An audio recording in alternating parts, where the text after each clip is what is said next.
قل لمن الأرض ومن فيها إن كنتم تعلمون سيقولون لله قل أفلا تذكرون قل من رب السماوات السبع ورب العرش العظيم سيقولون لله قل أفلا تتقون قل من بيده ملكوت كل شيء وهو يجير ولا يجار عليه إن كنتم تعلمون سيقولون لله قل فأنى تسحرون بل أتيناهم بالحق وإنهم لكاذبون ما اتخذ الله من ولد وما كان معه من إله إذا لذهب كل إله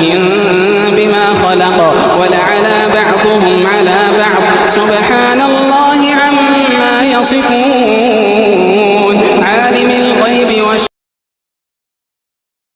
المستمر في هذه القرية سنشهد بعد لحظات بإذن الله انفجار الماء من باطن هذه الأرض. أتدري من يزيل الهم إن ضاقت بك الدنيا ومن يرعاك لا ينساك دوما كيفما تحيا ومن يرعاك لا ينساك دوما